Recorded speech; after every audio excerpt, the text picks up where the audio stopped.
Hey baby, hey baby, hey baby, hey baby.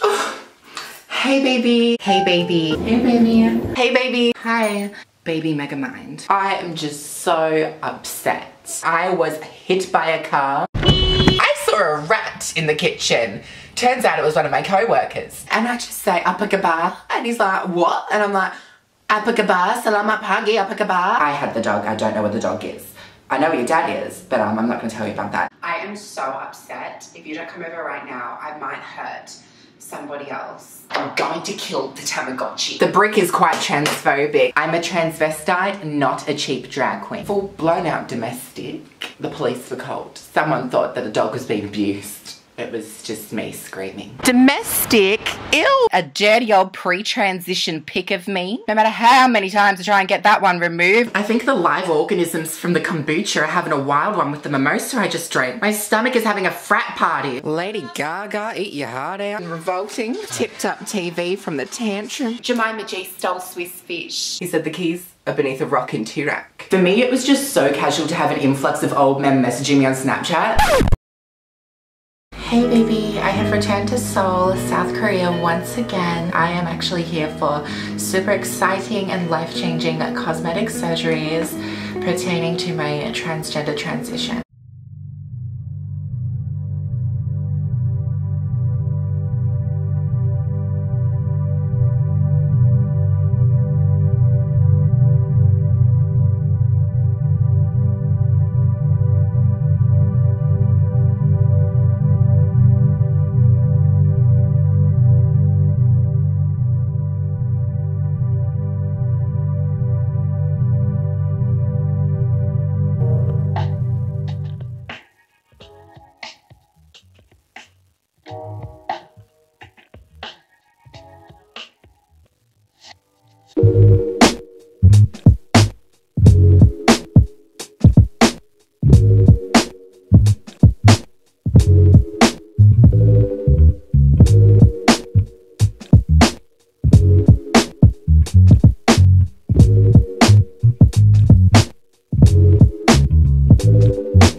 Oh, look at the jaw.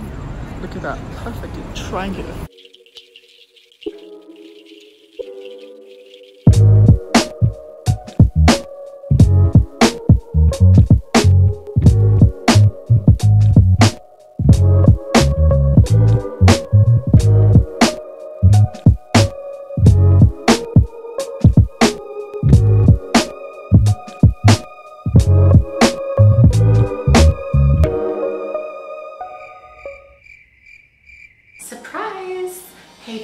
I have not passed away from a post-operative infection like some of you have been sharing. I've just been taking time away from the internet to really heal after a very eventful few months, so thank you for respecting that.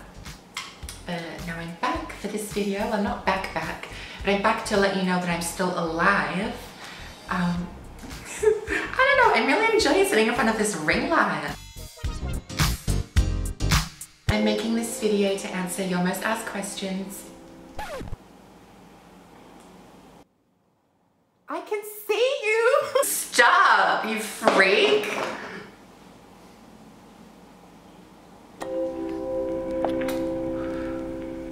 I'm making this video to answer your most asked questions in relation to my facial feminization surgeries at ID Hospital in Seoul. I was traveling with my chosen medical tourism agency, DocfinderKorea. So I'll be answering all of these questions on my Nintendo DS. First question, what? Now someone's having a shower above me. This video is just not supposed to happen. How can you even see me? I swear these windows are tinted. Oh, and she's coming out to have a look too. Okay, this house is like a clown car. So many people. What the WTF did you do to your face? Well, I had 4 procedures with 3 surgeons under the one operation at ID Hospital. So I would say I've done a fair bit of what WTF to my face. It's changed quite a bit, but overall I would say I still look like the same person and the integrity of my previous features are still very much present. just much more softer, starting with my V-line jaw contouring, whereby my jaw and chin were shaven down to be softer, lighter, and more feminine overall, opposed to my previous jawline, which resembled a dustpan. My rhinoplasty with Dr. Jae Hyun Kwon. My nose previously had been crooked, bulbous, representative of my X chromosome, so I just had to sort of remove her from my life. She was holding me back from my goals and ambition. She was like a witch.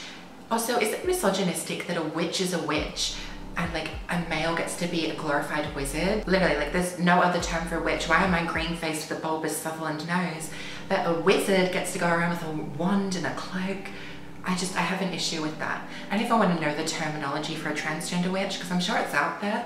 Something akin to like tramp or hack, old bag. My rhinoplasty with Dr. Jae Hyun Kwon has transformed my outlook in life. I'm so happy to have had him as my rhinoplasty surgeon. He was so prepared in the consultation. I believe Anna from DocfinderKorea words up ID Hospital on what her client is seeking, and then you have the pre-consultation consultation where you agree or disagree to what you've already agreed to, essentially, with DocfinderKorea, and then the doctors come in one at a time, already totally planned and ready to go ahead with the consultation. Anyway, so Dr. Jae Hyun Kwon already had my Sutherland nose drawn out on his iPad, so ugly, and then he had my future nose.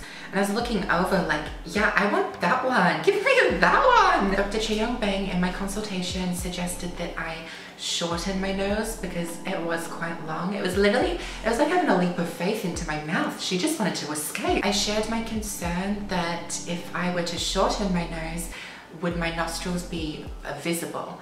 Because after my 6 years of nightclubbing, I'm telling you, it's like a decaying carcass up there. I just don't want people seeing what's going on. And this was all translated through a middle woman back to Jae Hyun Kwon, and he said, don't worry, that won't be the case. So I put my trust in his hands, and of course, I've come away with the cutest little nose.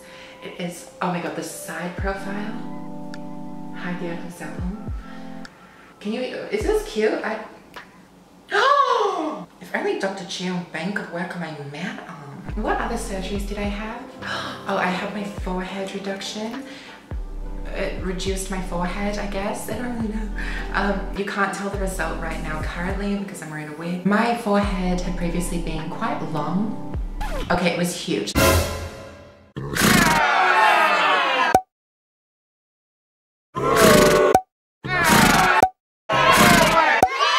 Before, when I said my jawline represented a dustpan, my forehead just continued the dustpan-esque moment. It honestly resembled a Wall Street banker with a receding hairline and a mistress, you know, all that stress and anxiety.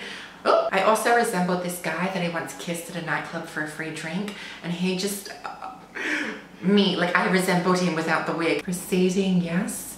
Wall Street banker, sort of. I mean, I'm not sure if investing in Bitcoin and making it big really constitutes something so glamorous. Bitcoin investors usually walk around the house all day in pajamas, whereas like a Wall Street banker, suit and tie, I don't know, it's kind of more attractive. I think my forehead was what caused the most dysphoric feelings for me in terms of how I felt from within represented on the outside. Like it's, oh, I look at old photos and I just feel sick looking at it. Oh, my forehead is so huge. It makes me so miserable every time I look in the viewfinder. In my consultation, the doctor suggested my forehead wasn't necessarily so long. I looked at him like he was crazy, but apparently in Korea, there's a beauty standard whereby a longer forehead is more admirable, but it's just not for me. Like, I know how I feel about my own face, and so I tried to get him to lower it more and more. I was like, I just want the shortest forehead possible, but he told me it would look really weird. Thankfully, I've come out of the operation and I'm so glad that we focused on just rounding out the edges on the side, because if we had have lowered it from here more, I probably would have looked a little bit crazy. Always trust your surgeons because they're the ones that have studied it. They have the experience. Oh, I'm good, thank you. How are you? Have you got money? I love your voice, it is the cutest thing. The final procedure I had was fat grafting, whereby fat was removed from a donor part of my body and injected into my face. It was probably, I'll be honest with you guys, I got a little bit trigger happy with the procedures and I just threw the fat grafting in the mix. I didn't really know much about it when I decided to go forth with it, but it has actually turned out to be one of my favorite procedures. It's made my face look so plump and so cute. I really struggle to gain weight to my face. When I do gain weight to my face, it's usually post-depressive episode and it's just not in the right places. Dr. Kyung Lee Magical Hands has really molded everything into place. I've had it injected into my chin, my cheeks, my under eyes specifically, and my forehead to give it a super curved appearance. Like from front on, you'd probably say I'm hot, but from the side, I look adorable. Why did you choose Korea over somewhere in the West? I chose Korea because I love the result of their surgical procedures. Worldwide, we all follow beauty standards in our society, and that is reflected in the outcomes of our surgical procedures. Particular clinics in Seoul are the most advanced and best in the world for jaw contouring procedures, which was a must considering it was something I definitely wanted to do. Women walk out of clinics in Seoul looking like literal dolls. It's so adorable, so gorgeous, and I think the most feminine surgical procedures there are, opposed to places in the West whereby integrity of your facial features are more so favored. I've known of surgeons in the West to literally keep a nose crooked just so it doesn't look like you've had a rhinoplasty.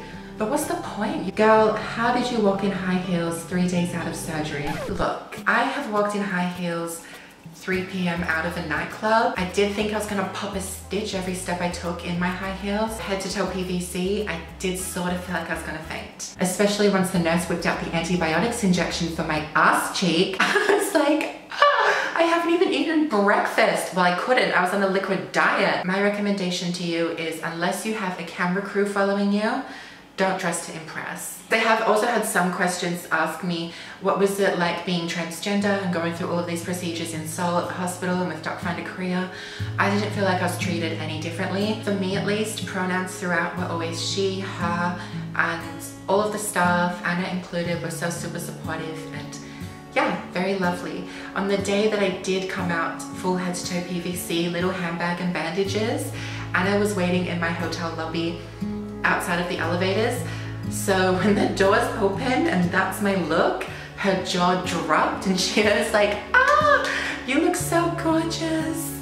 It was so cute and supportive. Please be honest. Did you really not feel any pain? Swear on my sugar daddy's life, I didn't feel anything. ID Hospital prescribes a long list of medications, inclusive of antibiotics and pain medication to take in the 7 days post-op. There is method to the madness of why I haven't felt anything post-surgery. I know it sounds crazy. If a surgical procedure is done correctly, the nerves kind of get dismissed or die off, a bit of both, in the incisional areas. I couldn't feel my nose for maybe 2 months. I couldn't feel along the incisional scar of my forehead for maybe 3 or 4 months. With the jaw, our bones aren't connected to our nerve endings, so you're not going to feel that anyway. My whole jawline regained a sensitivity before 2 weeks post-op, and it's only been a progression since then. So invasive. I ordered food halfway through recording. Akin to my newfound heritage, I'm biologically Scottish Australian, but I'm now surgically Korean, so I just sort of follow suit. Milk is, when I die, can we bury me with a couple of these in the coffin? Just in case I wake up. Sorry about the Nini chicken intermission. I'm starving. It was so good, don't get me started. Would you recommend a medical tourism agency? I can only speak on my own experience, and I would say everything I went through was not possible without my personal case manager from Docfinder Korea, Anna. Her assistance is honestly, when I say above and beyond, I've never had anyone in my life go so above and beyond. Or maybe my parents. Yeah, but anyway, like Anna, the things she has done to just make everything run so smoothly, in the moment, all I could think about was, thank goodness I've got her here to hail the taxis to and from every appointment. But Docfinder Korea's services go so far beyond any of that. Right from the moment I contacted Docfinder Korea, I was speaking with Anna. She talked to different clinics and hospitals to find me the best choice and also gave me choice. I was expecting her to maybe reply with one place, and say this is where you should go. I was honestly hoping for ID. I didn't really know how it worked. I was like, please be ID, please be. And I got this long list of places and I'm like, Anna, what is going on? She did outline that considering what I wanted was FFS, ID Hospital could provide the most experienced and educated doctors in the field of the procedures I wanted, all in one operation. Oh, and then she also talked about like the health benefits of going to ID, because opposed to clinics in Seoul, it is a standout alone, just being a hospital. When you go to a smaller clinic, it might just be a one surgeon practice, which already outrules me going there anyway. Good communication with your doctor is key in every surgical procedure, and so having Anna as a translator with me every step of the way throughout the hospital, at the local chemist, even in the taxi, so that we were on time. Anna would step in so many times at ID Hospital to really elaborate and explain upon things, but also get my point across with the surgeons. She also provided a port of call in a foreign city. Being able to contact Anna via WhatsApp at any moment throughout the night. Not that I did, I didn't really have any issues. Did I? No, I didn't. I don't know. But if I needed to, I know she would have responded. Transport is such a huge factor in this because it's actually quite difficult to get a taxi in Seoul, and they don't have Uber. They've definitely got Uber Eats, don't worry, like you'll be fed. But the Uber situation's like a little bit, because the taxis are so affordable and readily available, but just a little bit difficult to hail as a foreigner. Like, I'm not from New York City, I don't know how to do that. Especially when I'm like in bandages. So it was so great to have Anna picking me up from the lobby, taking me directly to the hospital on time. She'd also send reminders, because one night I was out at 7-Eleven at like 1 a.m. I'm so embarrassed for ID Hospital and Anna to see this. I was running around Gangnam all hours of the night. So I was out at 1 a.m. and I get this message from Anna and it says, don't forget, you've got an appointment tomorrow. So I had to race home, go to bed, wake up in the morning. Before contacting DocfinderKorea, I was skeptical whether or not I needed a medical tourism agent, because I felt like I've traveled, but after coming out on the other side, yes, I did need a medical tourism agent. There was no way I was getting through this without Anna. DocfinderKorea services all come with no additional cost to your surgery quote. So I mean, you might as well. The services are accredited by the Korean government and they're able to be provided at no additional cost because it works with referral services with the clinics and hospitals. That's the tea. How did your family react to your new face?